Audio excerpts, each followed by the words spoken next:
nós podemos começar, então, com a parte da epidemia. Eu vou colocar vocês do lado, ou então vou até fazer o seguinte, eu vou deixar a tela inteira, tá, pessoal? E aí vocês podem olhar aí e fazerem perguntas na medida que vocês quiserem. Eu vou vendo as perguntas de vocês aqui e pode me interromper também, não tem nenhum problema. Fica interessante porque fica algo mais vivo, que eu né? fiz residência na PUC, não fiz nada. Bom, eu chamei isso aqui de semiótica da pandemia por alguns motivos. Tá? Essa situação toda, eu previa que deveria ser contada para ser de forma assim mais palatável para o público americano aqui, a situação de colocá-los em relação a Brasil e Estados Unidos, como eu disse para vocês, e foi a solicitação, de uma forma mais pictórica do que propriamente de botar números e botar muitas informações que a gente não ia conseguir manter como algo palatável, compreensível para as pessoas. E eu comecei com esse urso aqui. Por que com urso? Porque na bandeira da Califórnia, se vocês conhecem ou se lembram, tem um urso, que é o urso grizzly, aquele enorme, né? Tinha muitos aqui, ainda tem, agora tem mais no Alasca mesmo, mas esse urso aqui acorda depois de 6 meses de ficar hibernando. Deixa eu ver se eu consigo colocar aqui a parte de laser para eu ter para vocês. Aqui está. Então, ele dormiu 6 meses, ele acorda e pergunta o que está acontecendo, e o sujeito aqui diz para ele, tu está com sorte, meu. 6 meses depois da pandemia, estás com sorte, é melhor voltar a dormir, né? Mas essa é a situação que a gente gostaria até de ter. A semiótica é uma teoria médica de sintomas, e na medicina e também na odonto, eu acredito, se chama semiologia, né? Que é a maneira como a gente examina o paciente, como vocês estão vendo aí, alguém examinando, acho que era um reumatologista das antigas, e essa pessoa, então, está examinando aí com técnicas de semiologia. Naumara, estás entrando e saindo, eu não sei se quando sais continuas podendo assistir, mas se não eu te deixo fora e ficas assistindo. Se vocês tiverem alguma dificuldade, vocês podem ir no Facebook também. E no Facebook está em Doutor von Miller. No Facebook está em Dr. von Miller, vocês podem checar lá. Então, vamos adiante aqui na nossa história da semiótica e etc. Também virou ciência de sinais e significações e linguagem. Vocês estão vendo aí um hospital para a direita e uma estação de esqui aqui na Califórnia para a esquerda. Mas não é por acaso, né? As duas coisas estão atreladas. Então, os sinais têm que ser muito claros para orientar as pessoas para onde é que elas têm que ir no momento oportuno. De manhã cedo vai esquiar, de tarde entra no hospital com a perna quebrada.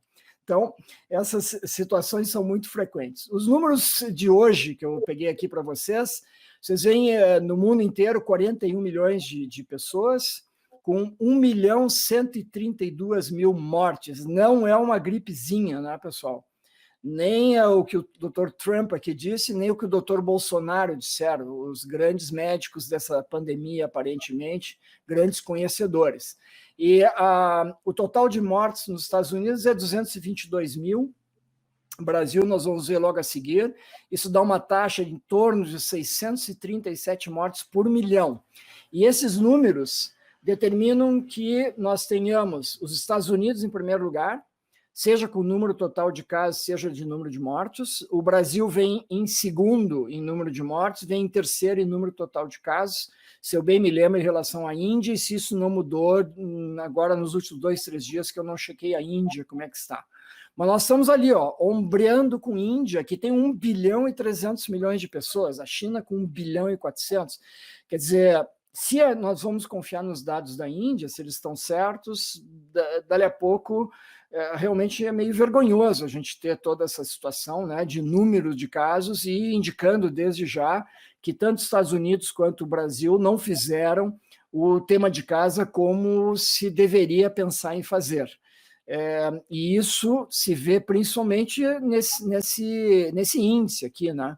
637 mortes por milhão nos Estados Unidos.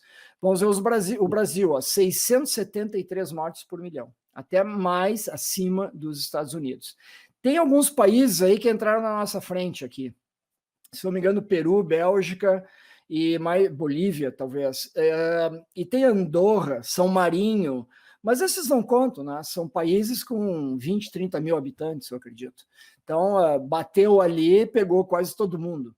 Então, tirando esses pequenos, nós estamos lá na frente no gráfico. Aqui está, 156 mil pessoas morreram no Brasil até agora, é um número fantástico, né? E nós tivemos 5 milhões e 300 mil casos. Eu acho triste tudo isso, enfim, eu gostaria até de ouvir vocês depois, como é que vocês veem esses números, o que vocês acham de interessante ou de algo a ser questionado até em termos das medidas que se tomou. Eu mostrei para o pessoal aqui algumas curvas que eram importantes, essa aqui vocês conhecem das lives, e essa é aquela curva com fase 1, 2 e 3, o pessoal já não está mais dividindo entre 2A e 2B, que tinha a ver só com a questão de ter hipóxia ou não ter hipóxia no sangue. Tá? Isso está sendo substituído por esse valor aqui, que é um índice de pressão arterial de oxigênio e fração de oxigênio visto na gasometria. Entre 200 e 300, a pessoa tem que entrar no oxigênio, tem que ter outras medidas respiratórias, ficar de bruço, etc. O índice, então, é o que determina se a pessoa está na fase D2 e qual é a conduta a ser tomada. Tá? Eu não estou com, assim, digamos, experiência clínica direta sobre esses pacientes, em termos de ficar tratando no hospital. A doutora Anne Rose, que está conosco, tem certamente muita experiência de vê-los, principalmente de ambulatório, e seguir alguns pacientes depois, que ela se interessou mais. Como ela nos colocou na live, ela pode comentar isso muito melhor que eu. O meu propósito sempre foi acompanhar e ir por telemedicina, então eu tenho visto, de fato, alguns pacientes, e isso me dá uma certa confiança nas informações que eu consigo passar a vocês. Doutora Anne Rose, quando eu disser bobagem, me avise. Obrigado. A fase 3, então, onde já não está mais o vírus e onde nós vimos muitas pessoas, gente até da pesada aqui no exterior, Europa, Estados Unidos, Canadá, Japão, tentando remédios que seriam para a fase 1, a fase viral, na fase hospitalar, que é uma fase inflamatória, de tempestade de citocina, síndrome de ativação macrofágica, vários nomes, pulmão de choque, etc. E, obviamente, nós não esperávamos que isso fosse funcionar, né? Não adianta dar um remédio antiviral numa fase em que o vírus já desapareceu aqui, ó. Por que eles fizeram isso? Porque esses pacientes graves estavam no hospital. Esses aqui em casa, se vocês bem lembram, a orientação inicial, inclusive da Organização Mundial da Saúde, olha, faça o teste, deu positivo, não está com falta de ar, fique em casa. Não, nem vá até o hospital, porque pode ser perigoso. Só vá ao hospital se tiver falta de ar. Ou seja, se já tiver em fase 2. Isso mudou. Eu acho que nem todos os países, nem todas as situações, mas o pessoal aprendeu a dar alguns medicamentos que podem realmente ser antivirais nessa fase aqui, e alguns deles agora, felizmente, vêm se mostrando como eficazes, embora outros tantos a gente viu que não tinham tanta função, e isso faz com que alguns países não tenham nenhum tratamento sendo preconizado por seus ministérios da saúde nessa fase. Então, essa é uma situação importante e que eu adicionaria a justamente uma outra fase, que é a estágio 4, que vai vir aqui, né, com certeza, que é a síndrome pós-Covid, ou Covid prolongada, Covid longa, que nós temos, inclusive, aquele grupo no Facebook, um grupo privado, que muitos de vocês fazem parte, talvez todos, que é a parte de crianças de síndrome multissistêmica. Então, essa é a situação que eu vejo, que a gente poderia ou colocar essas crianças como estágio 4 ou algo à parte. Felizmente são raras essas crianças, porque essa é uma síndrome muito grave e tem que ser reconhecida a tempo.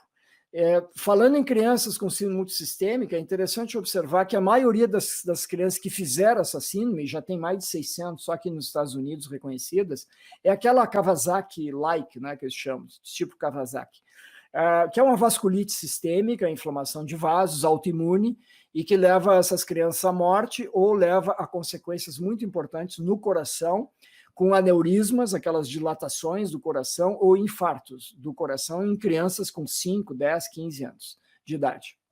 Então, isso me remete a uma situação que o pessoal descreveu, que é a seguinte: você sabe, a maioria dessas crianças não faz sintoma muito leve.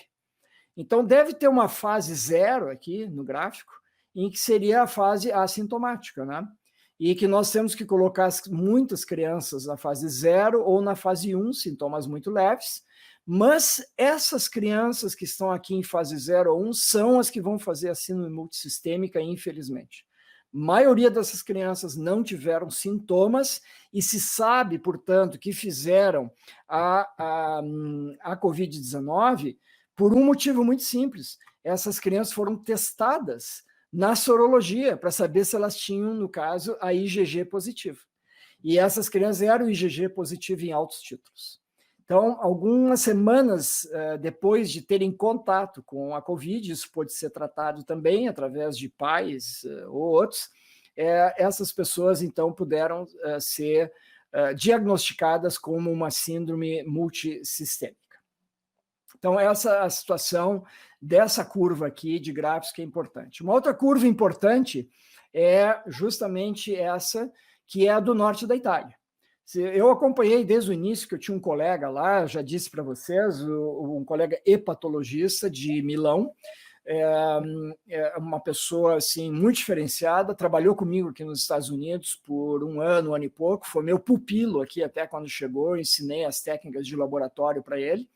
E esse meu colega, então, aqui está o gráfico, esse meu colega, então, ele foi transferido compulsoriamente até de Milão para Bérgamo, onde nós tínhamos aquela situação das UTIs lotadíssimas e o pessoal selecionando, fazendo escolha de Sofia, que vocês se lembram, né? Então, uma situação muito desagradável que não aconteceu em Lodi, que é uma cidade do lado, e vocês têm aqui, então, o número total de casos positivos em Lodi, em verde, e em Bérgamo, em rosa. É claro que o número a população é distinta aqui, tem que haver uma correção, eu acho que esse gráfico não fez essa correção, mas ficou muito claro que Lodi logo diminuiu essa curva, enquanto que Bérgamo foi lá para cima.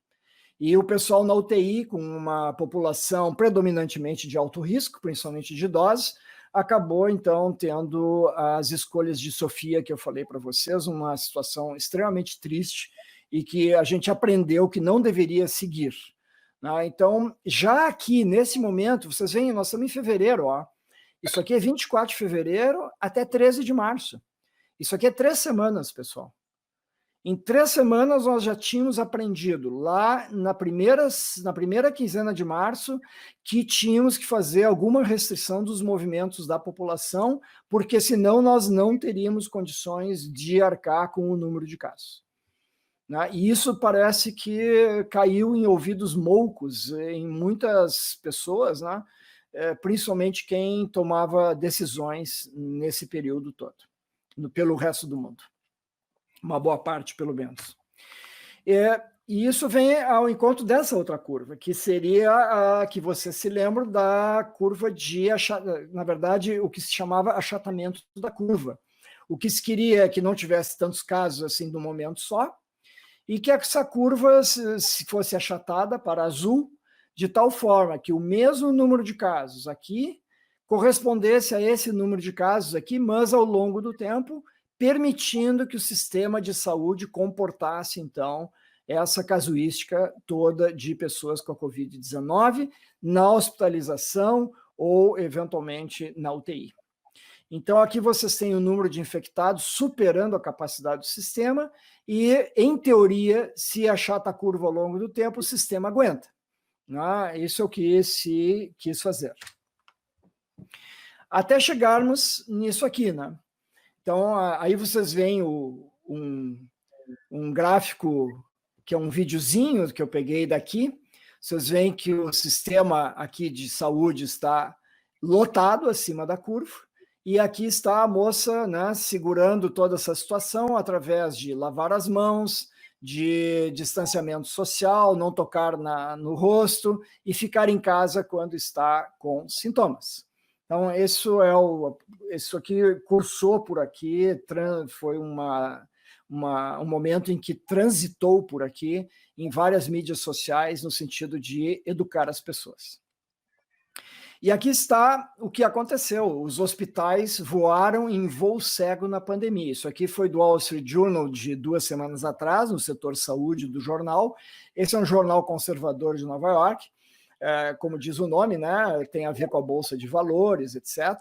E aqui dizia, por que os hospitais não conseguem controlar ou atender os casos de forma adequada quando existem os picos de Covid aqui nos Estados Unidos? Não era só em Nova York, mas em outros lugares também.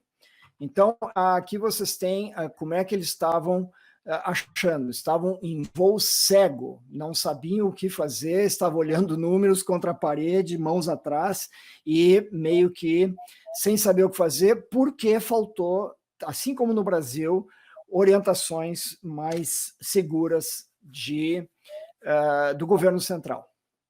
Aqui vocês têm o mesmo gráfico de novo. O que eu queria mostrar é o que é a minha teoria sobre o que aconteceu no Brasil. No Brasil, o sistema de saúde já era achatado aqui, ó.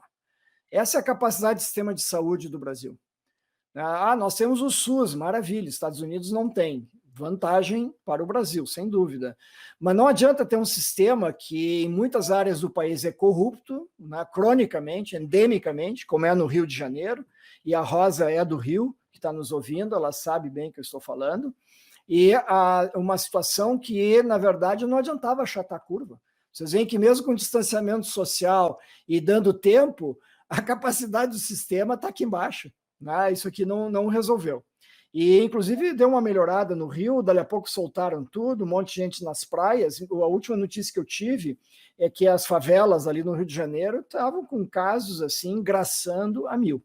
E essa é uma situação que é difícil da gente realmente contornar, porque, para meu ver, se vocês me perguntarem, eu acho que o Brasil é um grande experimento de saúde pública, né, nessa epidemia, porque mesmo a gente querendo fazer o que seria o mais adequado, que eu vou falar mais para o fim agora, a gente não tem como, praticamente não tem como. Começa com a educação do povo, começa com a situação da política toda do Brasil.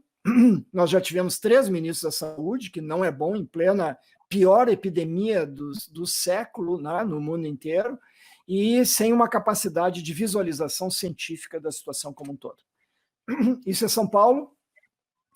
No primeiro período em que eles fizeram ou tentaram um certo lockdown, e já as UTIs lotaram, quer dizer que São Paulo até conseguiu fazer uma certa contenção nesse momento, mas eu não vejo o Rio de Janeiro com capacidade para isso. Aqui vocês têm um cartoon, acho que é do Brasil mesmo isso aqui, representando então, né, as nossas favelas. Isso aqui deve ser o quê? Copacabana, Rosa? Ou Ipanema, né? E os morros logo ali adiante, na Zona Sul. É claro que nós temos aqui o Pão de Açúcar, e quem sabe a Urca. E aqui nós temos bala para um lado e bala para o outro. O pessoal está com outras necessidades, né, que não são as mesmas. Vocês imaginam como é que o pessoal vai fazer contenção aí nessas beiras de morro, nessas favelas, nessas comunidades, como se diz atualmente lá no Brasil. Então, acho muito difícil, de fato, que a coisa se possa conduzir de forma adequada. E aqui está o gráfico que mostra isso. Isso eu tirei de uma Veja, que eu não assino a Veja mais há tempo, mas eu recebo assim, aqueles comentários diários que eles mandam, e um deles tinha esse gráfico aqui que eu achei interessante. Então, mesmo em abril, quando se quis fazer isolamento social no Brasil, o máximo que se conseguiu no país como um todo foi 46%, que é ridículo, né?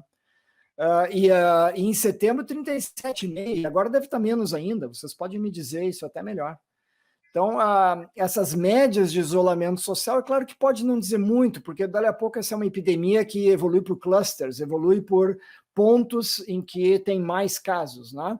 Dali a pouco ela está em Recife, dali a pouco estava em Manaus, dali a pouco estava em Belém, matando inclusive médicos, dali a pouco ela está em São Paulo, Porto Alegre agora e Florianópolis estão aumentando muito, pelo que eu soube. Eu acho que a Anne Rose também me passou essa mensagem hoje.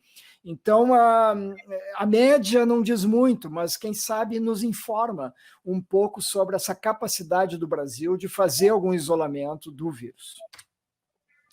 Outra curva importante é de testes diagnósticos, né? Que seria aqui o PCR, aqui é dias, né? Dias pós-infecção, a partir do dia 0, aqui é a infecção inicial.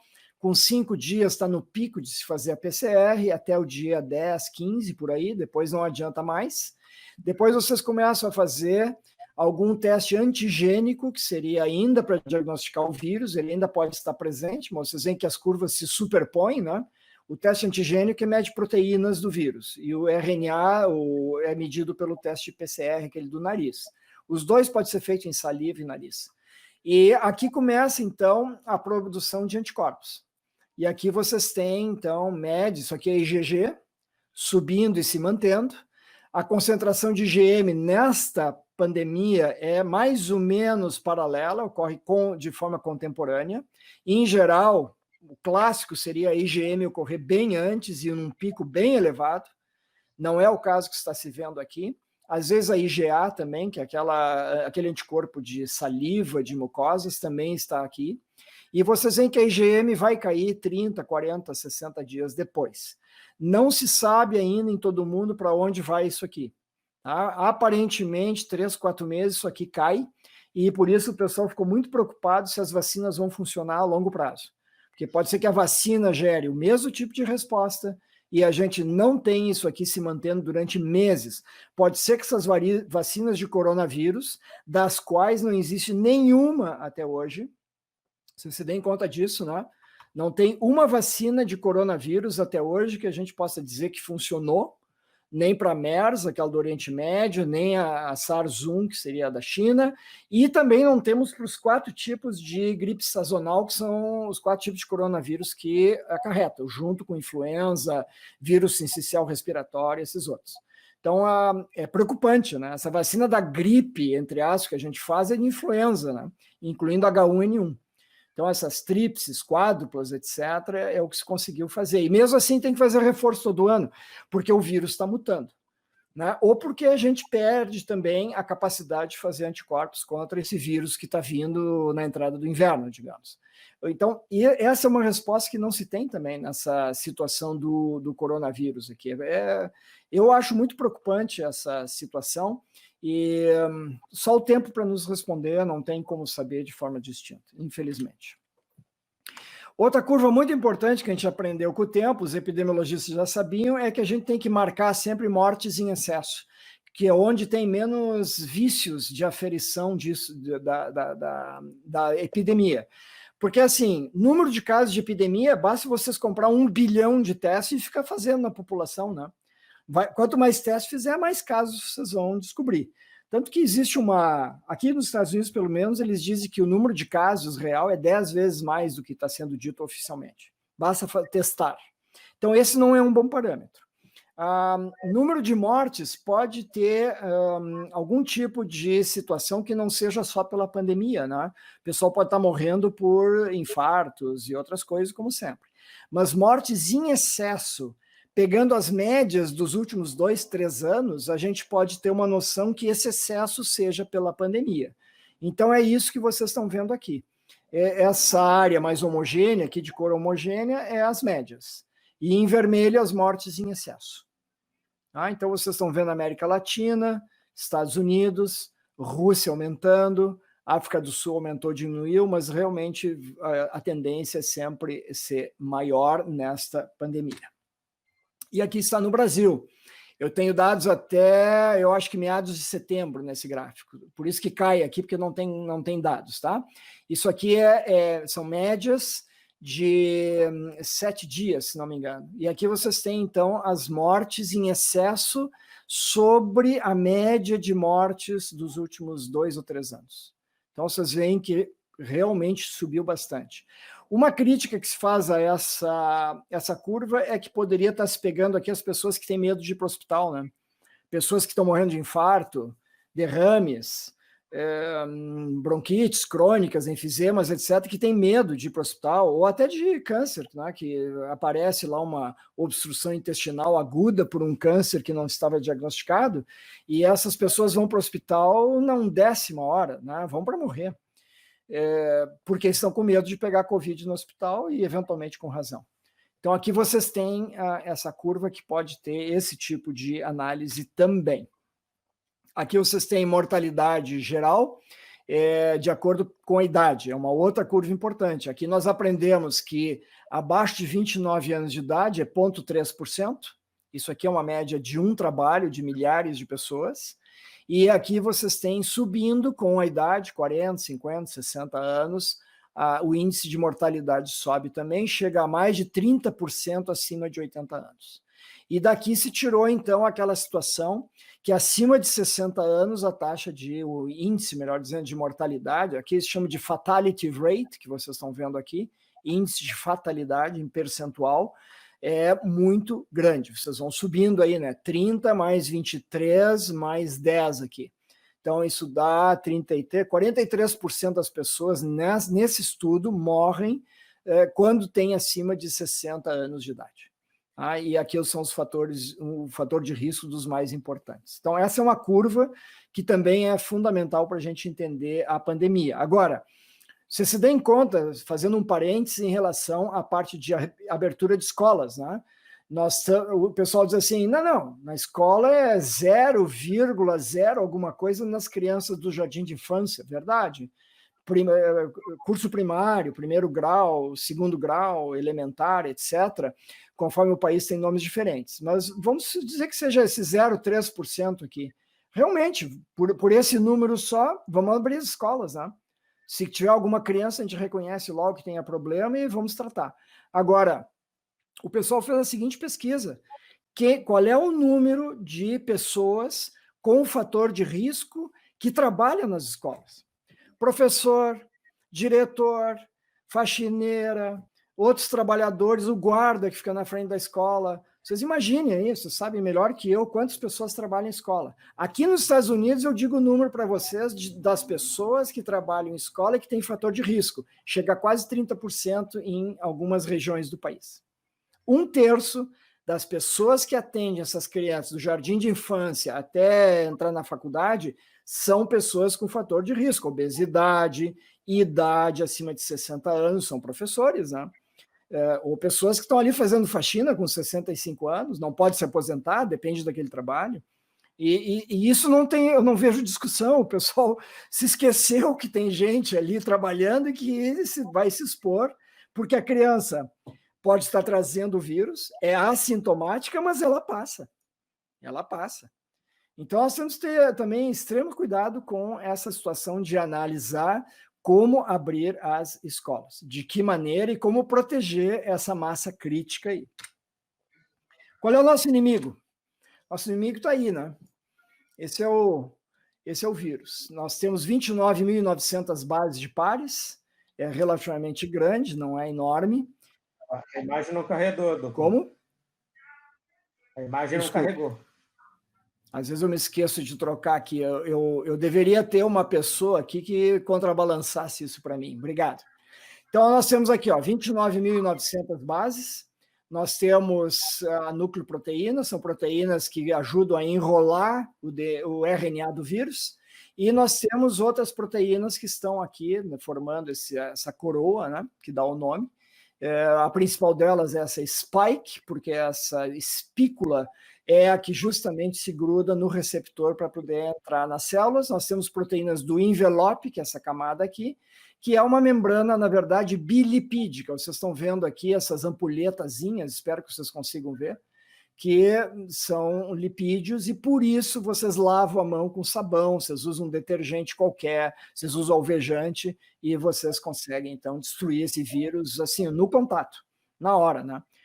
Nesse sentido, é o que eu chamo de um vírus muito muquirano, né? Mas ele é extremamente aparelhado, uma vez tendo entrado nas nossas mucosas e faz o estrago que vocês conhecem. Aqui nós temos a camada no pulmão, só para vocês se lembrarem, nós temos uma camada de muco, de proteção, nós temos uma camada ciliar. Esses cílios são muito importantes para limpar as impurezas que vêm pelo ar respirado. Vocês que moram em cidades aí, quanto maior a cidade, maior a poluição. Se vocês não têm essa camada ciliar aí, vocês vão armazenando essa poluição toda de carros, poeira da rua, etc., aqui nessas células, são as células epiteliais, né, dos alvéolos e brônquios. E aqui vocês têm, então, essas células que são parte do sistema imunológico de defesa, à exceção da célula globular, que é a que produz o muco, né? Tem uma camada serosa e a camada de muco propriamente.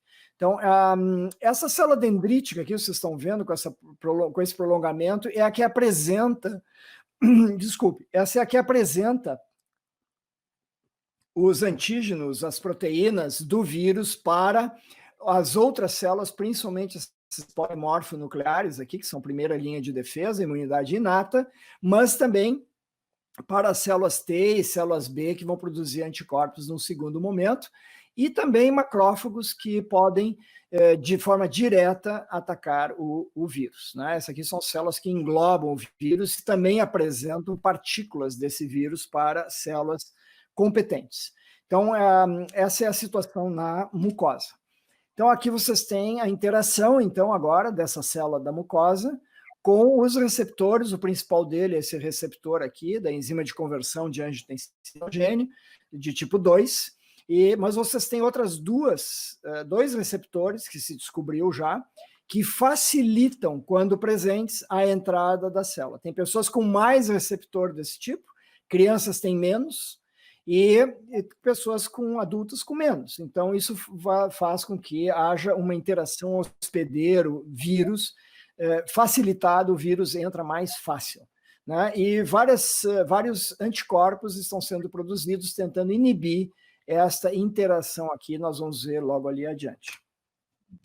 Aqui eu apresento para vocês como é que os cientistas enxergam aquilo ali, tá? Aquilo era um cartoon, né, para público leigo, praticamente. Ou para a gente dar aula para estudante de medicina no início do curso. Aqui já é a parte molecular. Isso aqui é a proteína spike, a proteína da espícula. Vocês veem que ela faz voltinhas, né? Isso aqui se chama alfa-hélice, é típico de proteínas. E em cada domínio desses existe, então, algum aminoácido, alguma formulação que facilita a adesão dessa proteína no receptor humano do ECA2, aqui se chama ACE2, ACE2.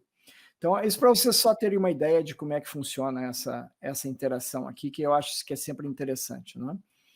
Vamos adiante. E aqui está, então, o que acontece no alvéolo. Pulmão, traqueia e brônquios. Vamos dizer que o vírus chegou aqui no alvéolo. O que o alvéolo faz? Troca de oxigênio por gás carbônico. Tá? Essa é a função aqui principal. E aqui vocês têm uma membrana, então, e essa arteríola que traz o gás carbônico do corpo para ser trocado por oxigênio e leva, então, de volta isso ao coração e, a partir daí, a todo o corpo. Agora, no momento que vocês têm uma inflamação, o que acontece é que vocês veem aqui, ó, a inflamação não permite essa troca de gases. Além disso, pode existir um coágulo nesse microcapilar, isso é aquelas microtromboses, e faz com que, então, possa acontecer o que eles estão chamando agora de hidrogel. Em vez de só líquido no alvéolo, que deveria ter só gases, né? Agora tem líquido, mas esse líquido se transforma, graças ao processo de inflamação quase que diferenciado que esse vírus provoca, ele gera uma gelatina, na verdade, ali dentro. Por isso que eles estão chamando de hidrogel. É como se fosse tivesse um gelo ali, não sei como é que é o nome das... A gelatina no Brasil tem nomes tipo Royal e outras, tinha pelo menos, eu não sei agora como é o nome, mas vocês imaginem todos esses alvéolos aqui cheios de gelatina dentro. Não tem como trocar, né, gases, não tem como oxigenar o corpo. E é isso que faz, então, com que essas pessoas evoluam tão mal. E nós não temos medicamento que impeça a formação do hidrogel diretamente ou que dissolva esse hidrogel por inalação, digamos. Vamos fazer aquelas inalações que se dá para criança com asma, né? Vamos abrir os brônquios, vamos dar um pouco de oxigênio e já botamos um remédio que tire esse gel aqui. Vamos dissolver a gelatina. Não tem. Pelo menos por enquanto.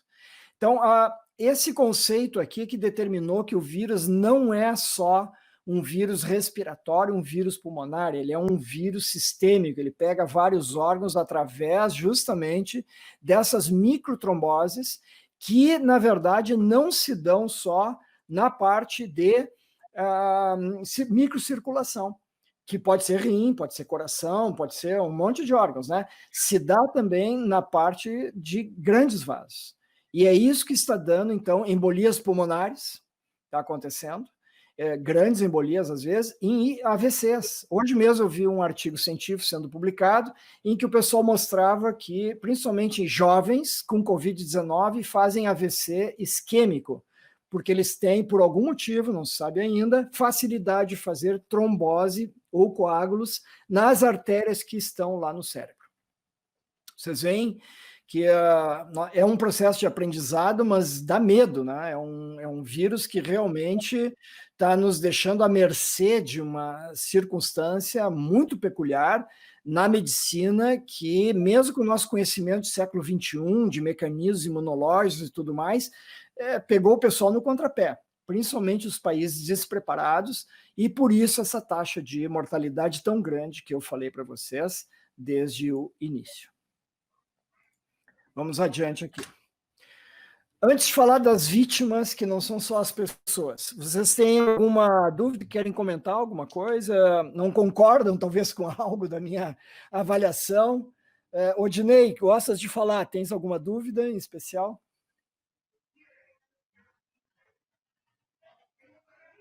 Não, eu estou acompanhando aqui, tem algumas anotações que eu fiz, mas depois a gente pode conversar, daí no atraso, a gente pode Não, mas tu pode fazer aqui pelo menos uma pergunta, assim eu descanso um pouco, senão eu falo demais aqui. Eu gostei ali que o senhor chamou a atenção também, né? A gente tem que enxergar a escola como um local de trabalho, né? Então, quando a gente está não analisando a escola como local de trabalho, a gente está expondo uma pessoa que vai trabalhar a um risco, né? Então, Chernobyl foi assim, vamos dar um exemplo forte, né? Chernobyl foi assim, o pessoal teve que ir lá trabalhar para resolver aquele problema, mas era um acidente, né? A gente não está tendo um acidente, né? Como é que está sendo considerado isso do ponto de vista de legislação trabalhista no Brasil? Tens ideia? Eu acho que o pessoal não está pensando nisso. Até mesmo porque a legislação trabalhista, assim, ela teve um impacto agora, pouco, e o pessoal está com tanto medo de perder o emprego que não está nem pensando em direitos. Nós estamos num nível abaixo, né? Então, as pessoas talvez não estejam pensando primeiro nisso. Obviamente, por exemplo, eu penso na minha filha, né? O senhor viu ela entrar aqui agora, pouco e tal, e escola ou não, né? Mas eu ainda tenho a chance, a oportunidade de ser uma pessoa que pode trabalhar de casa, né? Nem todo mundo tem essa chance, então tem vários aspectos que vão permeando, né? Mas, obviamente, a gente tem que...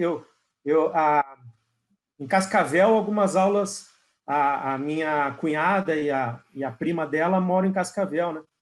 Voltaram lá e ela estava na dúvida, me ligou, pô, eu mando a minha pequena para aula ou não mando para aula? Eu falei, olha, tu tem a oportunidade de tê-la contigo em casa, ela tem 3, 4 anos. Deixa ela em casa, né? A gente conversou e tal, mas a gente não tinha... Assim, imagina uma professora lá, as professoras é isso que o senhor falou, é pessoal adulto, um tem diabetes, outro é mais velho, outro é mais novo, outro é isso, aquilo. Perfeito. É um aspecto interessante. Eu tinha uma pergunta para a doutora Anne Rose. Anne Rose, pode nos dar uma posição sobre a situação de Florianópolis, como é que está no momento? Professor, desculpa que eu estava fazendo um atendimento aqui de uma colega. Tá, então eu te pergunto depois. Não tem problema. É que a mãe dela foi internada agora para fazer uma avaliação e é uma pessoa que eu estava acompanhando desde domingo, sábado eu fui na casa dela examinar. É uma senhora que eu conheço bastante, ela tem comorbidades e ela começou a fazer um quadro de um pouquinho de dor de garganta, dor muscular, e eu comecei a fazer o acompanhamento dela no sábado e domingo, e a filha levou agora para fazer uma avaliação porque a saturação dela tinha caído.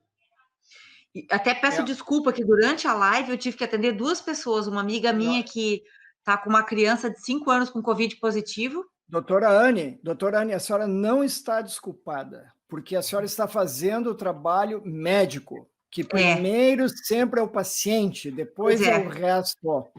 Então, no meio da live, não aceito até peço desculpa. Suas desculpas não estão aceitas. A senhora está absolutamente correta no que está fazendo. Pois é. E essa mãe da minha colega, eu fui atendê-la em casa sábado à noite. Ela estava saturando bem, estava com 97% de saturação, estava sem febre, estava bem.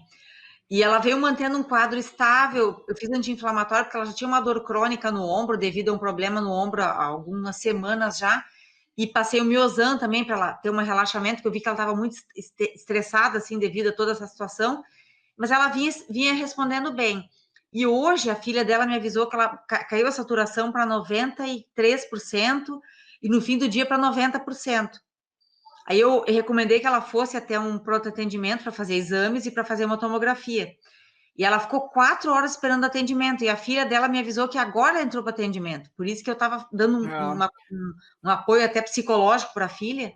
Anne, eu acho que dessa forma tu já me respondeste a minha dúvida, que era como é que está a situação em Florianópolis. Tu vê, em relação aqui, meia hora, 40 minutos nós estamos conversando, tu já tivesse 2, 3 atendimentos. Exatamente. E essa minha amiga também me falou que...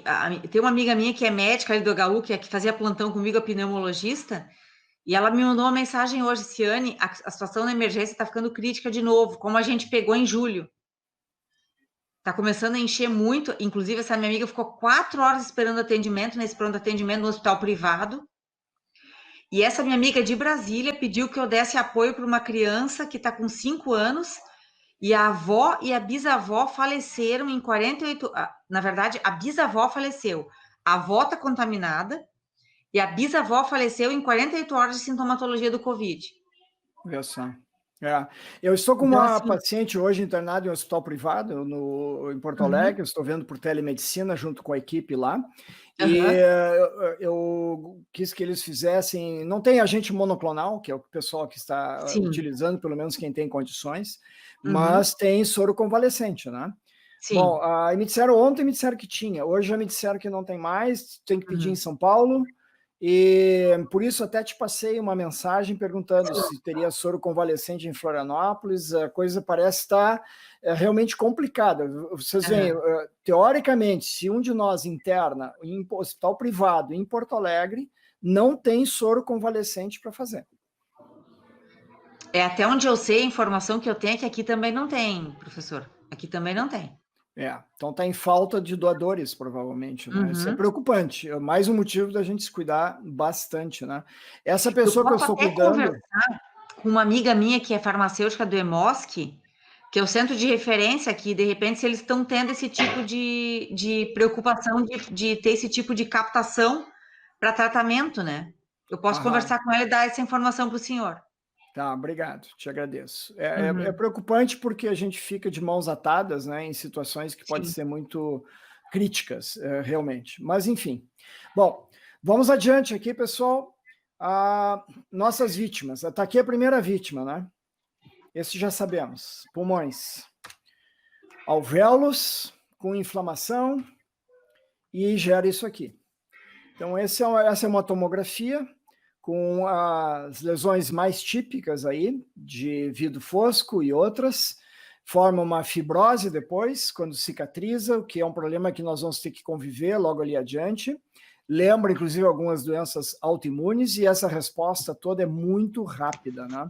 Ela acontece realmente em pouco tempo. Nós saímos de uma pessoa sem sintomas para sintomas leves a moderados para o hospital, com fadiga, falta de ar, febre, tosse, etc.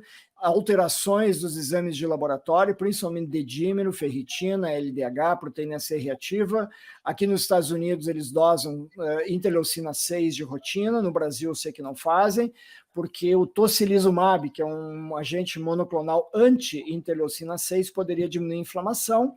Agora nós já temos algumas publicações dizendo que não é bem assim. Tem também a hemossedimentação aqui e a proteína C reativa, que nada mais é do que um subproduto do aumento da interleucina 6 na parte imunológica. E sintomas críticos onde ninguém quer chegar, né, no ventilador e na UTI. E muita gente fazendo falência renal, 30%, 40%, ligado a muito mais tubos do que a gente está vendo aqui, infelizmente. É um problema, de fato, bastante sério. Isso eu não vou tocar de novo, nós já falamos, né, dos coágulos se formando no vaso, esse aumento do espaço aqui, do interstício, então não há trocas gasosas, e aqui a parte do gel. Agora isso aqui seria para explicar mais a parte imunológica da situação toda. O que é importante é a gente reconhecer que o receptor para o vírus existe em todos esses órgãos que vocês estão vendo aqui, inclusive na placenta. Felizmente as grávidas parecem mais poupadas.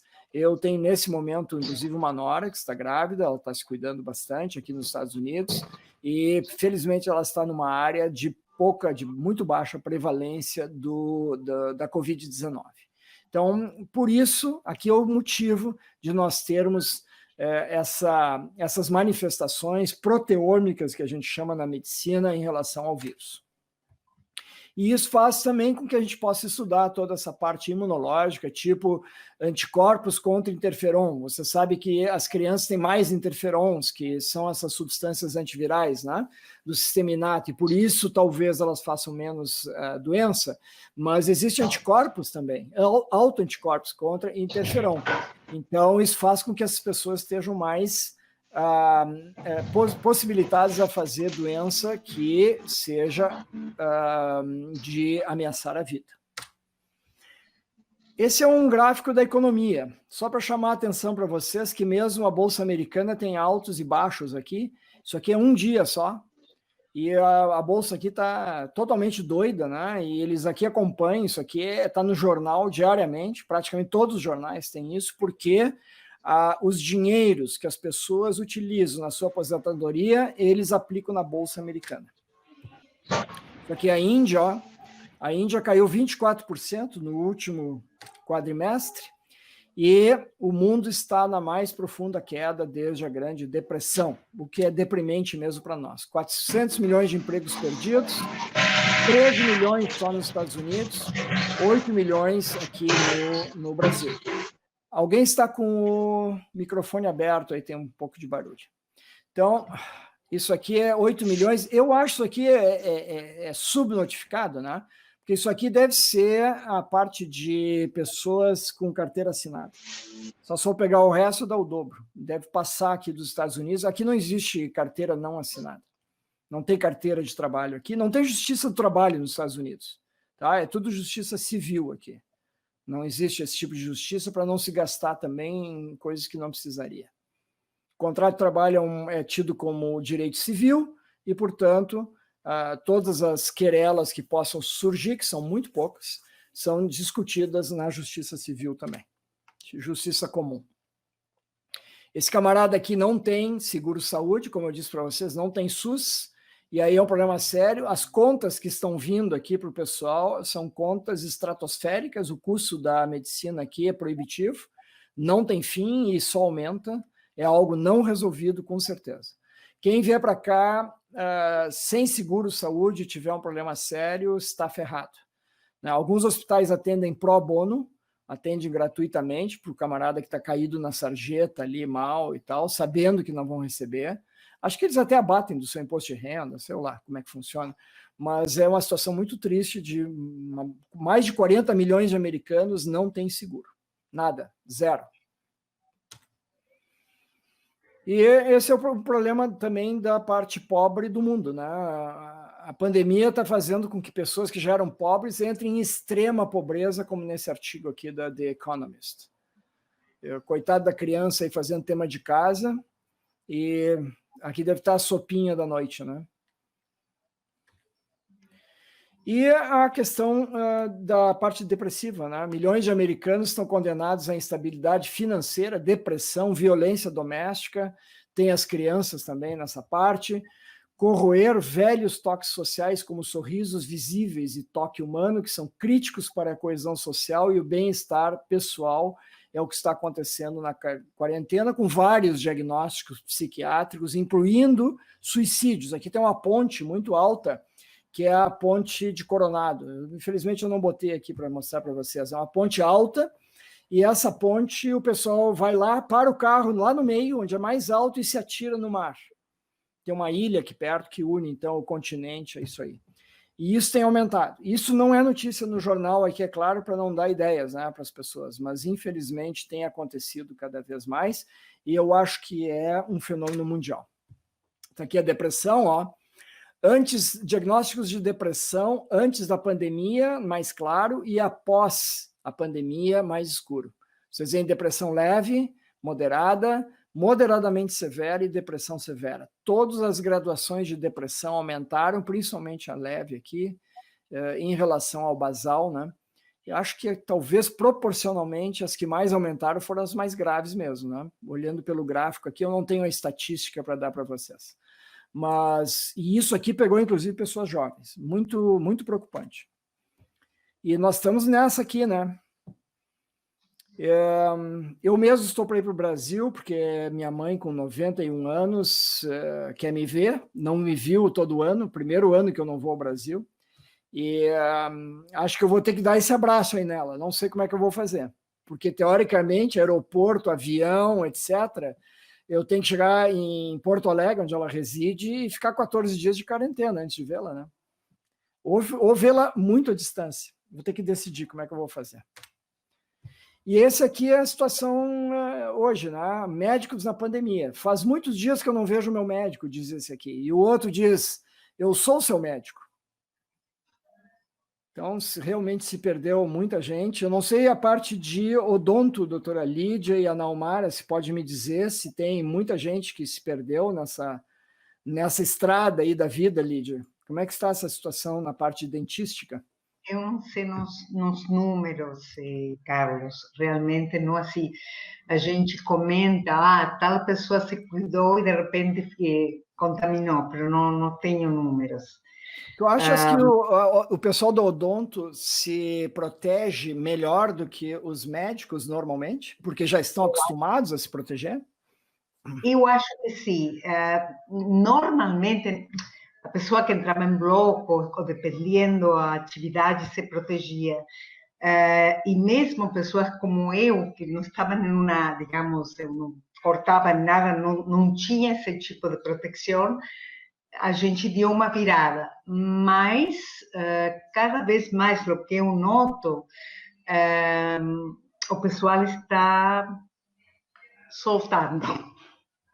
Aham. E com a parte de medicina, outro dia, por primeira vez desde março, fui para o Hospital Moinhos de Vento, não tinha nada emergencial que eu tinha, digamos, falado, não vou fazer, mas certas coisas que podiam esperar, e falei, não, já é a hora porque estou negligenciando outras coisas. Eu entrei no Moinhos e olhando coisas, tá? Eu era a única louca com shield, porque não tinha mais ninguém com shield, nem médico, nem enfermeira, nem secretárias, com máscara, janelas abertas levemente, tá? E aí uno entra dizendo, bom, deve ser que eu sou um louco e eu atendo, com minha idade eu atendo, mas eu estou vestida de astronauta e trocando de IPI paciente por paciente, e isso que eu não mexo com, digamos, pero aí a gente realmente pensa, será que eu estou a louca de vocereu, tá? Não és. Estás fazendo o correto. A Naumara está aqui nos dando uma mensagem, dizendo que sei de poucos colegas que se contagiaram. O que me leva a crer que realmente os dentistas sabem se proteger, o que é muito bom, né? Agora, talvez eles não lidem também tanto com essa situação de UTI em que a carga viral é muito maior, né, para cima dos médicos ali, e enfermeiras. Na parte de aerossóis, sim, mas a gente lida a esta distância com a boca do paciente. É verdade. Por isso que a proteção, digamos, pelo menos é o que eu vejo, mas, os colegas, até colegas mais jovens, tem um monte que foram contaminados com forma leve. Certo. Eu fui no dentista aqui recentemente, porque eu tinha que fazer a minha limpeza, né, semestral, e esse ano eu não tinha feito ainda. Então, eu estava atrasada. Aí marquei, fui lá, uma dentista até jovem, e foi interessante, porque ela usa uma N95, e em cima usa uma cirúrgica, usa o shield, o face shield, e usa um avental, mas não usa o capacete, como eu vi a foto, aquela que me mandaste, que eu achei uma proteção excepcional, muito boa, e ela disse que se sente segura. Mas é uma pessoa jovem, ela deve ter 38, 40 anos de idade, no máximo. Então, ela está bem ali, ela me disse que a maioria dos dentistas aqui em San Diego, na Califórnia, estão usando esse tipo de aparato, nada além disso. Bom, muito bem. Vamos adiante aqui, que nós temos alguns slides ainda para verificar. Muito obrigado à doutora Lídia pelo depoimento e a Naumara pelo comentário. Deixa eu chegar aqui, estamos nessa área. Muito bem, aqui está, né, os médicos que vêm falecendo. Isso aqui é um local do WhatsApp que eu participo. Aqui vocês veem, ó, Unimed informa, faleceu, faleceu, faleceu, e assim vai. Todos os dias, isso aqui é do Brasil inteiro. Quase 600 falecimentos em junho, deu no jornal aqui e na internet, trabalhadores da saúde mortos por Covid-19 nos Estados Unidos, mais em hospitais. Agora, o Brasil faz mágicas, né? Vocês sabem disso, o Brasil é diferente, Deus é brasileiro, né? Aquelas coisas. Eu sei que na Argentina também eles dizem isso, né? Deus é argentino. Assim que as coisas são interessantes. Mas aqui, ó, vocês veem que aqui tem ressurreições acontecendo no Brasil. Aqui em Belo Horizonte, por exemplo, nesse telejornal, eles fizeram a ressurreição de 2 pessoas em 24 horas. Então, é algo que eu recebi também pela mídia social, e eu não sei como é que eles estão explicando, eu não vi publicado ainda, quem sabe ainda sai uma publicação a respeito. Qual é o novo normal? O novo normal é isso aqui, pessoal. Eu respondo esse sintoma aqui, esse aplicativo que vem no meu celular, daqui, o número daqui, local. Ele é feito pelo Massachusetts General Hospital e pela Universidade de Oxford, na Grã-Bretanha, na Inglaterra, e é o mesmo, né? Então, lá na Inglaterra o pessoal responde, e aqui nos Estados Unidos. Aqui são 4 milhões de pessoas respondendo todos os dias. Faça o seu relatório de hoje, mesmo se esteja se sentindo normal. Então, a gente coloca lá, estou normal, visitei algum local que tivesse pessoas e usei máscara.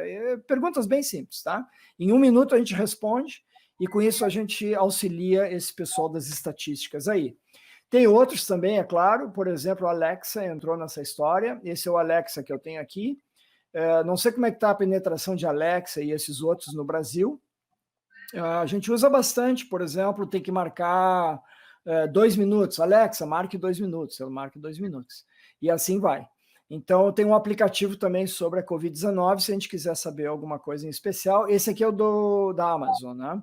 Mas tem do Google, tem do Facebook, tem vários, tá? Esse aqui é meio uma loucura, assim, né? Quem quiser gastar dinheiro, não sei nem quanto é. É um sanitizador com alarme e com um speaker, um alto-falante Bluetooth. Está ali, ó, carregando o aparelho, e ele deve ser para fazer um alarme, acordar a pessoa de manhã. O pessoal inventa aí, quer ganhar um dinheirinho, né? E esse aqui, sim, saiu agora, né? Já está saindo da Samsung e outros também, os chineses que vêm com cópia logo depois. Está bem caro ainda, e vocês veem que ele mede saturação de oxigênio, e me disseram que, em algumas pesquisas aí, que é bem confiável, que dá para realmente se ver como é que as coisas estão. É o Apple Watch, aquele ali. Isso aqui é na China, o pessoal está usando, então, já esses drones, né, para entrega de remédio, comida, etc. E vejam aqui que interessante, eu me lembrei muito do Brasil dessa foto por causa dos fios, né? O drone não tem problema de andar com esses fios todos aqui.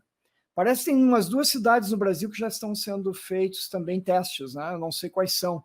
Talvez o Odinei, que sabe bastante aí, possa escrever para nós aí nas observações quais são as cidades que estão testando esse drone, que eu acho que vem da China, porque tem um software especial. Todos os nossos congressos médicos, odonto, etc., é virtual, e isso veio para ficar, com certeza. Aqui é uma coisa que eu jamais imaginei ver na minha vida. Isso é um escritório em Manhattan, em Nova York, coração pulsando do mundo econômico capitalista. O escritório vazio, pessoal. Vazio. E tem, Manhattan está vazia. O pessoal trabalhando de casa. É fantástico, né? Ou então agora trabalhando com essa realidade virtual. Eles botam isso aqui é um videozinho que eu não tenho aqui, eu só peguei a foto. E eles estão fazendo reuniões virtuais em que a gente enxerga a pessoa como se fosse tridimensional na nossa frente, né? O colega de escritório, e a gente dialoga. Como se estivesse na mesma sala. Já está sendo testado e é a próxima tecnologia que vai ser usada com certeza. E agora quem está no escritório são os chefões, né? São os CEOs, que se chama aqui, o executivo presidente da companhia, que antes estava aqui, ó. Não, os trabalhadores braçais estavam lá no hospital, trabalhando na linha de frente, nas cooperativas de odonto, nas indústrias. O presidente não está em reunião aqui, ó, jogando golfe. Aqui nos Estados Unidos é muito frequente. Agora quem está no golfe são os funcionários, porque o presidente tem que estar lá trabalhando, né, levando a companhia nas costas. Telemedicina, não preciso nem falar para vocês, pegou muito bem. Está desenvolvendo barbaramente. Eu mesmo tenho feito muita teleconsultoria aqui e o pessoal realmente fica muito assim preocupado de não estar seguindo as últimas tendências muitas vezes e me pergunta como segunda opinião. Então a gente consegue atender. Tem limitações seríssimas, principalmente na reumatologia, na área clínica. Há especialidades médicas que não há como fazer teleconsultoria. É impossível fazer uma avaliação, por exemplo, em otorrino, provavelmente, que tenha que examinar um paciente, não vai mandar abrir a boca na frente da câmera e fazer diagnóstico, vai ser muito difícil. E na minha área eu tenho que tocar o paciente. Alguns pacientes meus que estão vendo aqui, ou que depois eu vou deixar gravado isso aqui mais adiante, né? Que vão ficar vendo essa nossa reunião aqui virtual, eles sabem que eu sempre examino. Né? É muito raro, numa consulta, eu não tocar a mão no paciente para ter certeza do que nós estamos conversando. Então, esse lado realmente deixa a desejar, vamos ver o que vai acontecer, vai vir mais tecnologia, com certeza. Esse é o nova realidade nas classes de aula, uma maneira de proteger isso aqui na Coreia do Sul. E isso também na Coreia do Sul, uma maneira de proteger as pessoas. Isso aqui é um estádio de futebol. Futebol mesmo. E aqui, durante um bom tempo, não deixaram entrar ninguém nos estádios. Agora estão deixando entrar 1.000 pessoas, 2.000, 3.000 e com distanciamento. Mas botaram esses bonecos aí e as transmissões são feitas com som de fundo. Não sei como é que está no Brasil, chegou a ser assim também. Sim. Isso aqui é uma formatura de escola secundária. Vocês veem aí que isso é tradicional aqui, né, com esse traje, etc. Todos de máscara e com distanciamento. Isso aqui é um treino de karatê. Isso aqui foi, eu acho que aqui na Califórnia. E vocês veem todo mundo de máscara. Não sei como é que conseguiram treinar. Acho que é difícil. Mas não tem distanciamento social, não tem como fazer, né? E aqui é a nova arquitetura. Vocês vão ver que agora vai mudar completamente tudo. Vai começar a ter balcões externos nos edifícios, que antes são só uns aquários cheios de vidro, né? As janelas voltam a abrir. Meu último consultório era um horror. Eu não tinha como abrir o consultório. No verão, o ar-condicionado não dava conta, porque isso aqui é uma estufa, né? Então, a parte de engenharia e arquitetura vai sofrer realmente um balanço positivo muito grande no que vem por aí. Novas maneiras da gente tolerar a pandemia. Não sei se isso já pegou a moda no Brasil, acho que vai chegar em breve, porque as companhias aéreas têm que sobreviver.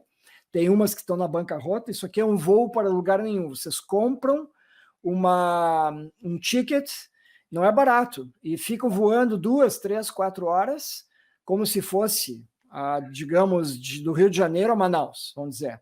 E, na verdade, vocês voltam para o Rio de Janeiro, não chegam a Manaus, não vão para lugar nenhum. Inclusive, já tem voos agora que eu soube que é só em cima da própria cidade, vocês compram o ticket para almoçar ou jantar dentro do avião. Aquela comida de avião mesmo, aquela bandejinha ali, para o pessoal matar a saudade. Tá? E não é barato.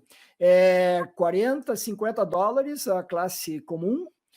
Isso é lá em país asiático. Não sei se é Singapura que foi isso. 400 e poucos dólares na classe executiva e 1.500, 1.800 dólares na primeira classe. Só para ficar sobrevoando ali 2, 3 horas, se tanto, e para ter a refeição, né, como se tinha antes no avião.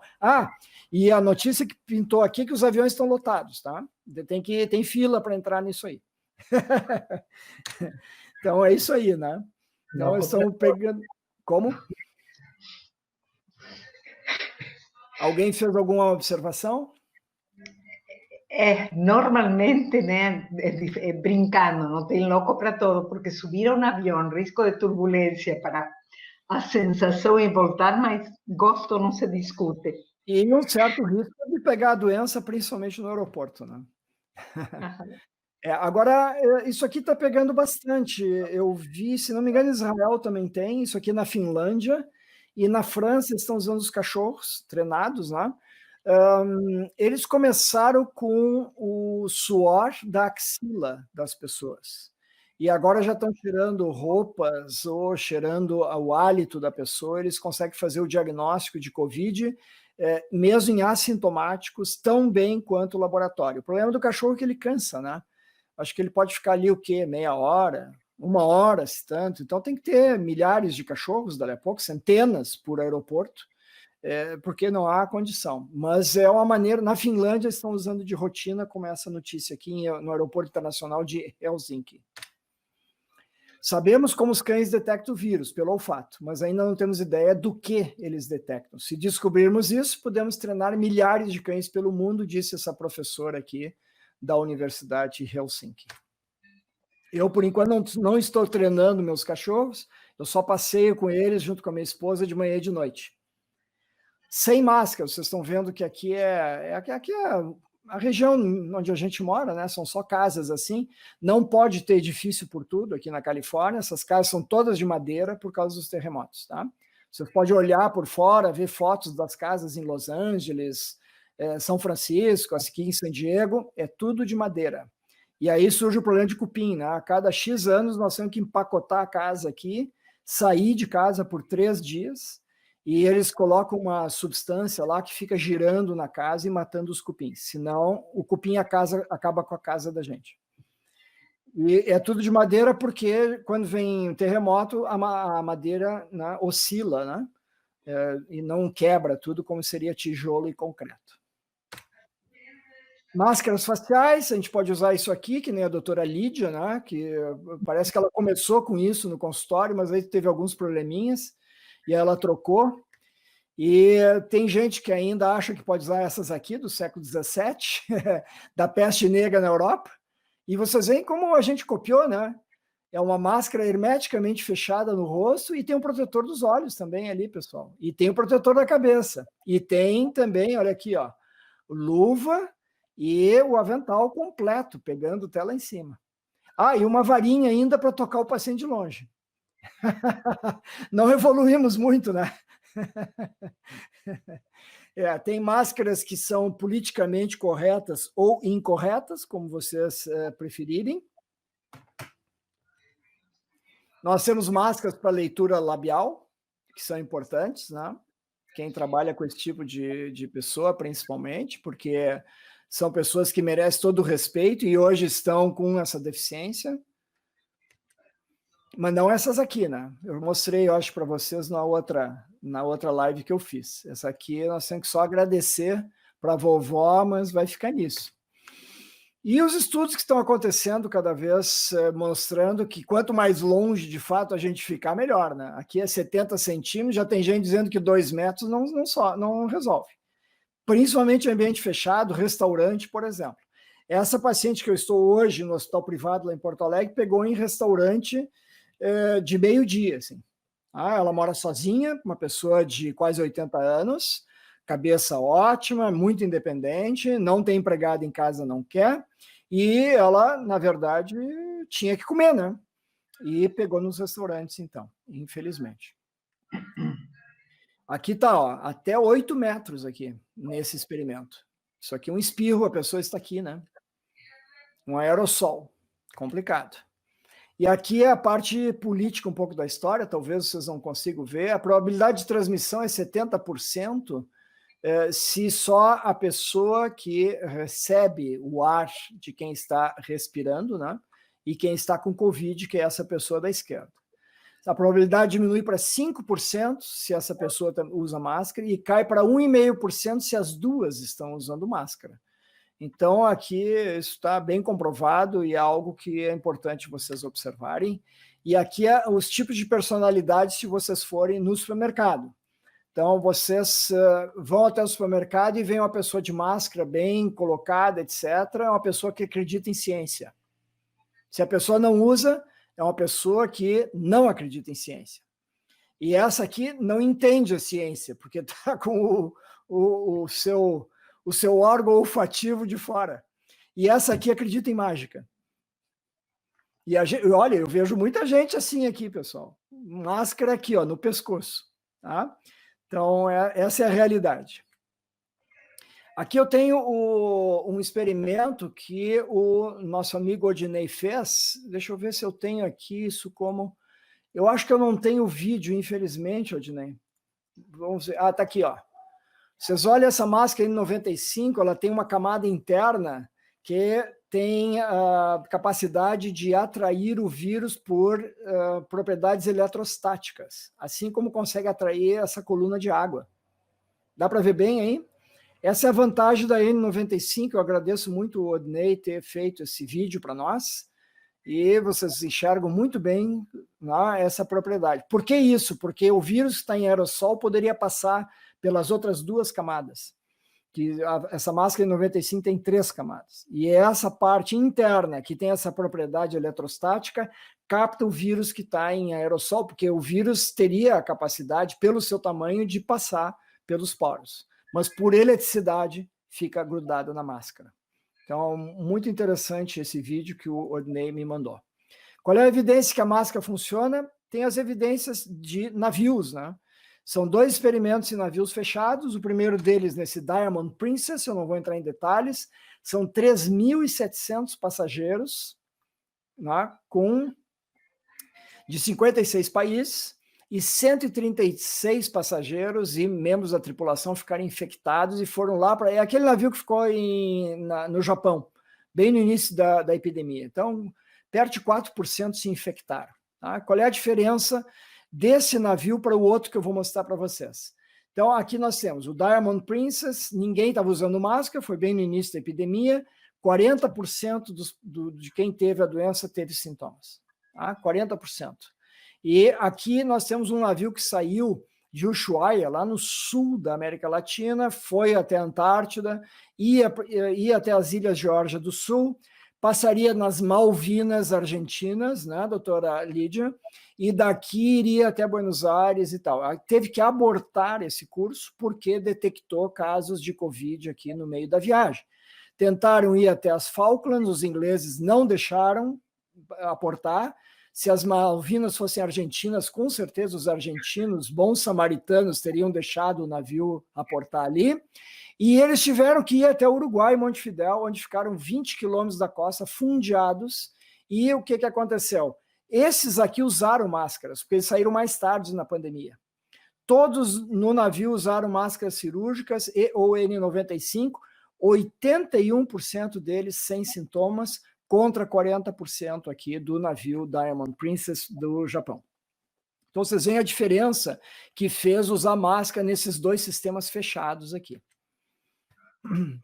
Bom, vocês sabem das epidemias que deu aqui nos Estados Unidos, em outros lugares no Brasil, né, em zonas de processamento de carne. Está aqui onde é que elas ficam nos Estados Unidos, tem um monte, e das maiores, se não é a primeira, é a segunda, é a JBS, dos irmãos famosos aí do Brasil. Dizem os açougueiros de Goiás, né? Para não dizer outras palavras aí em relação aos verbas que eles conseguiram, privilegiadíssimas dos pagadores de impostos do Brasil. Sintomas leves a moderados em 5% dos funcionários das plantas de processamento ao usar máscaras, com 95%, portanto, de infecções assintomáticas. Eles mudaram, né, a estratégia. Usando máscara, a coisa funcionou. E máscaras faciais melhores que vacinas, disse o diretor do CDC americano. Essas máscaras são a ferramenta de saúde pública mais importante e poderosa que temos. Posso até dizer que essa máscara facial é mais garantida para me proteger contra a Covid do que quando tomo uma vacina Covid. Ele foi muito criticado, porque nem tem vacina, né? É uma fase de efeito só. De qualquer maneira, para se ter uma ideia de como algumas pessoas levam a sério aqui, outros mais ligados ao governo Trump não levam a sério. E aqui está, ó, reunião do Trump com gente com máscara, ele não, isso aqui foi antes dele ficar doente, e aqui do nosso presidente na mesma circunstância. Né? É muito interessante o que o Trump fala aqui um dia, no Brasil se repete 24 a 48 horas depois. Mesmo tipo de jargão, mesmo tipo de comentário sobre a imprensa, sobre várias coisas que vocês possam imaginar. Né? Infelizmente, nós não estamos sendo originais nessa parte aqui. Então, complementando essa parte, máscaras reduzem a gravidade da Covid, reduzem o índice de fatalidade e protegem você e protegem os outros. Sobre idosos, os lares geriátricos são 0,6% da população americana, mas 40% das mortes. Olha a diferença que faz não cuidar de lares geriátricos. Eu não vou citar nem a Suécia, que 80% parece, vieram a falecer lá. O pessoal simplesmente não deu bola para essa situação. E aqui no Tennessee, 76 morreram, era um lar de veteranos do exército americano também. Está aqui, ó, o tratamento na Suécia foi com morfina e sem oxigênio. Um absurdo, né? Eu citei isso em várias lives. Não tinha médico para examinar pacientes idosos institucionalizados com Covid. Eles não iam. Atendimento era por telemedicina, entre aspas, onde eles mandavam dar a dose de morfina por quilo de peso. E você sabe que a morfina é só um sedativo da parte de dispneia. Ou seja, os velhinhos morreram felizes, né? Até que o filho de um deles descobriu isso aí, entrou na justiça, foi na imprensa, e aí eles mudaram. E o governo lá meio que pediu desculpas, disse que nós os descuramos dos velhinhos da Suécia e tal. Política, rapidamente, Casa Branca pressionou o CDC para minimizar o risco de enviar crianças de volta à escola. Já conversamos um pouco sobre isso. O nosso presidente é a mesma coisa, isso aqui apareceu, essa charge aqui, você se lembra, né? Uma pilha de gente que se foi, e o nosso presidente brabo lá numa pergunta que fizeram ali na frente do palácio, enfim, numa manifestação pública dele. E daí? O que vocês querem que eu faça? Se não me engano foi isso, né?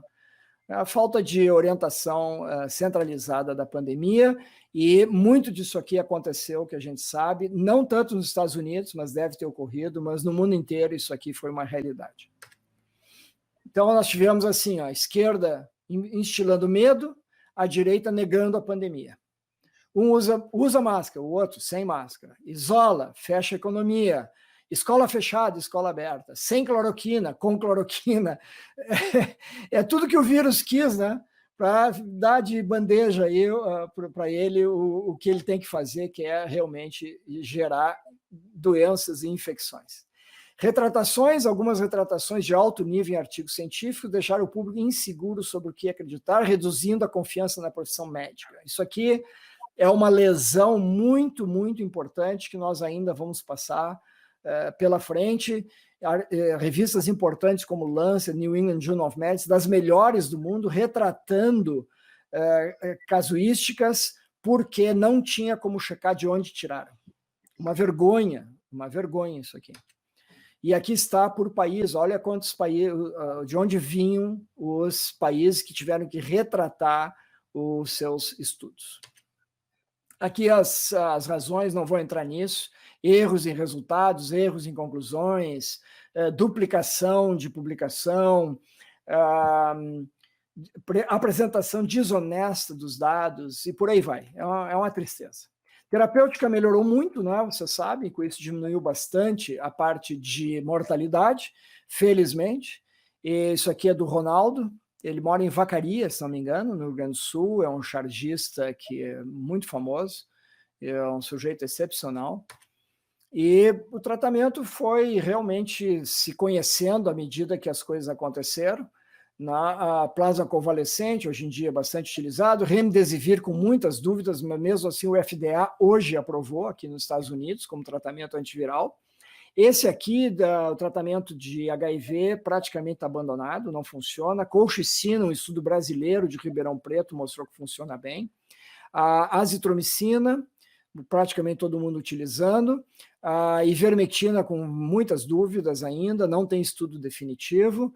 E, enfim, a dexametasona que mudou, deixou muita gente vivendo melhor e mais. O que aconteceu foi a falta de doadores, né, que nós conversamos há pouco, do plasma convalescente e de anticorpos monoclonais carésimos, cuja função está aqui, 2 anticorpos IgG, ou monoclonal ou de doadores, que bloqueiam, então, a espícula e, com isso, o vírus não entra no corpo humano. Aqui está a taxa de sobrevida de março até setembro. Isso aqui é dados do mundo inteiro, pessoal. Então, vocês têm aqui, ó, a sobrevida era só 60%, 60 e poucos, em março. Hoje em dia está em 85%, mais ou menos, de pacientes hospitalizados, no geral. Então, melhoramos bastante, né?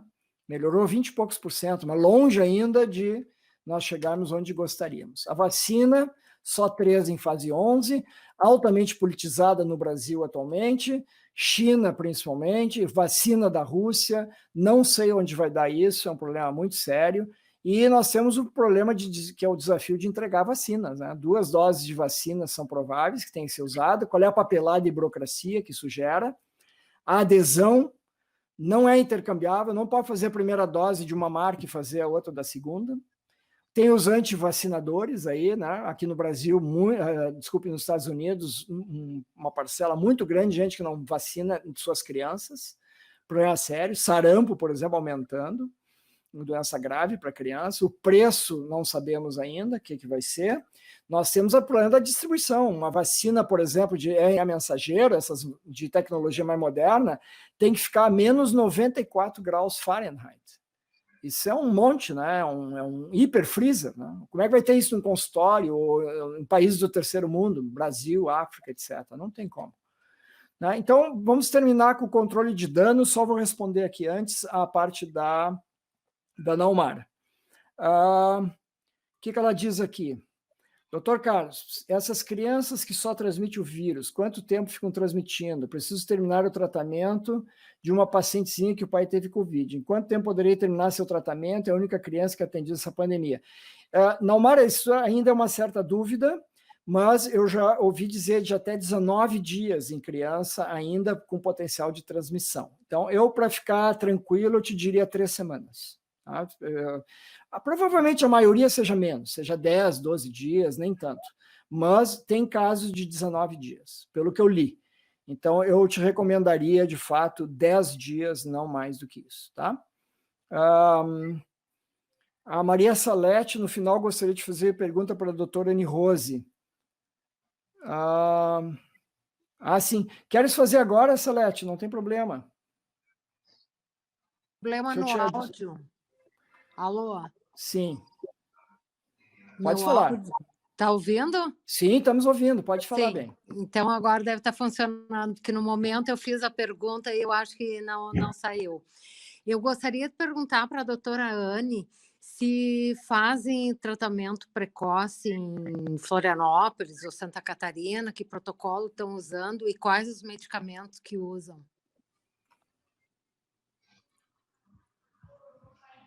Claro, posso falar, professor? Olha só, o tratamento precoce ele não é preconizado na rotina, né? Mas eu já fiz em vários pacientes e eu tive bom resultado com a maioria deles. Inclusive, essa senhora que está procurando atendimento agora, hoje à noite, né? Ela está fazendo tratamento precoce e ela vinha mantendo uma saturação de 97 desde que ela começou o tratamento. Ela estava com 94 no início do quadro, usou hidroxicloroquina e chegou a 97, e hoje ela baixou um pouco a saturação. Então, eu pedi que ela comparecesse à emergência agora à noite para fazer alguns exames, né, para verificar se realmente essa saturação estava de acordo com o que o oxímetro mostrava, né? Porque, de repente, um oxímetro em casa podia ter algum tipo de viés que pudesse estar confundindo o quadro.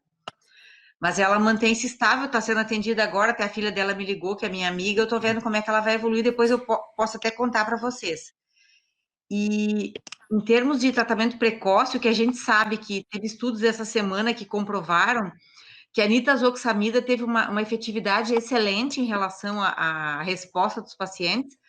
Inclusive, a hidroxicloroquina, a gente tem estudos que mostram que ela tem um nível de evidência bom, mas aqui no Brasil foi feito um estudo conduzido em vários centros, que inclusive o ministro Marcos Pontes está à frente desse estudo, e a nitazoxamida tem se mostrado uma alternativa efetiva para o tratamento.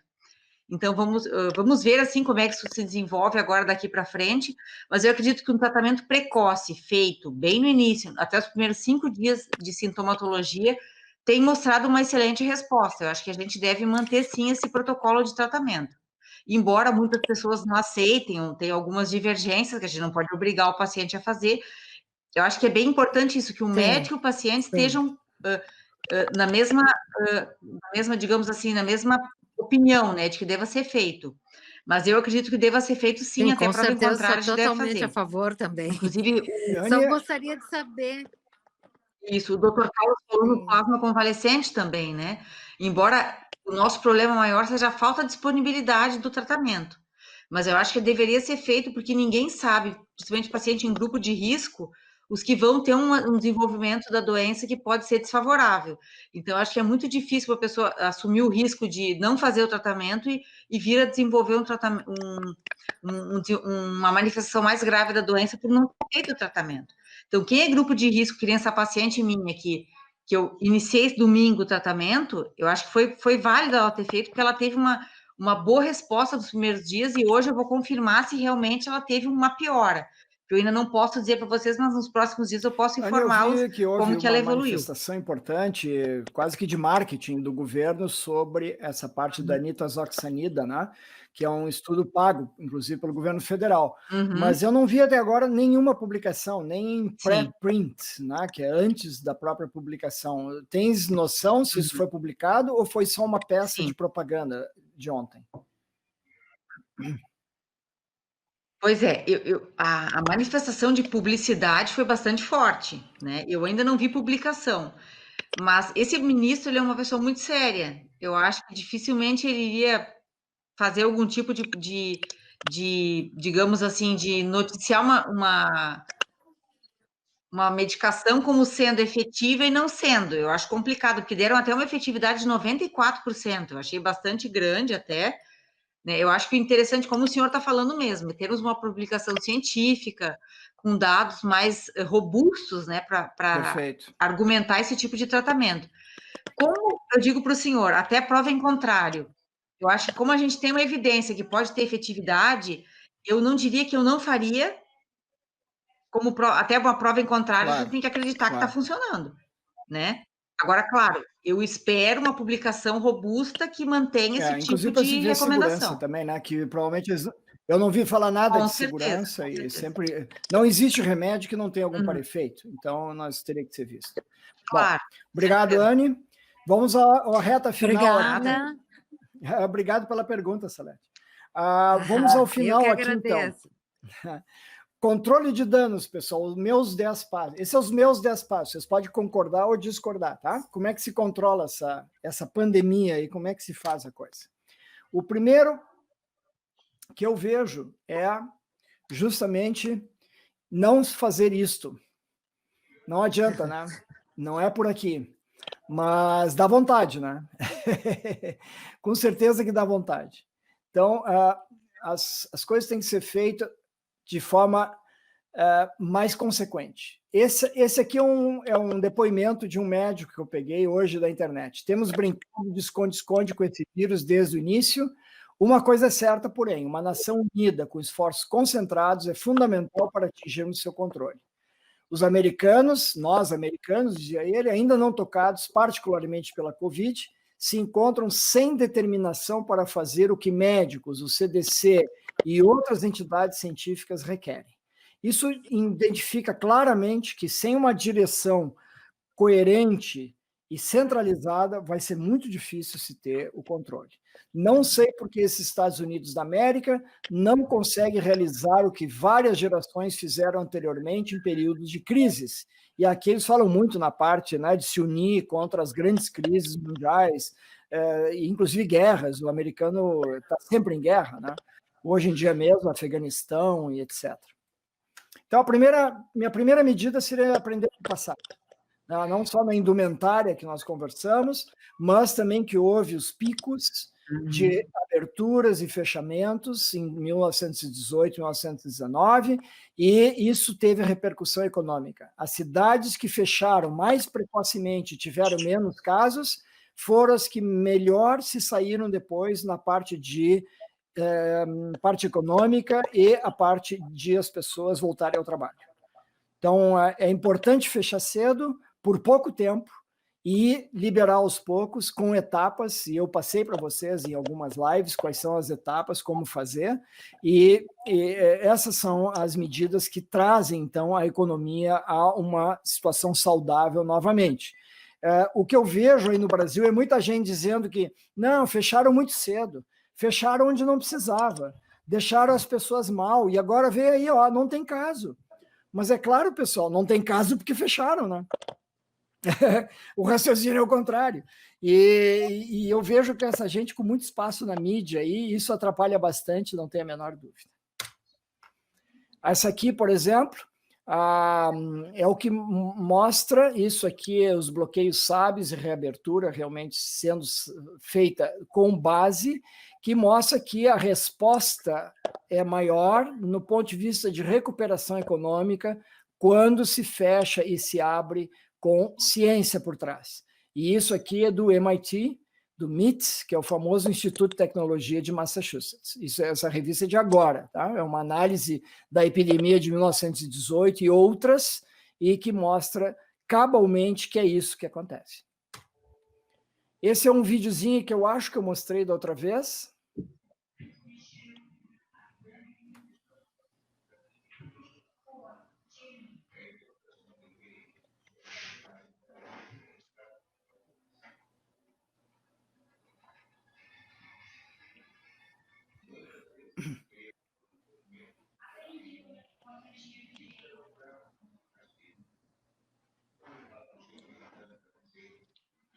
E que mostra cabalmente como a situação de distanciamento social funciona, né? Eu não preciso comentar nada. Apoiar a economia das pessoas necessárias, pequenos negócios como restaurantes, bares, isso aqui é aqui em San Diego, estão com grande dificuldade de se manter.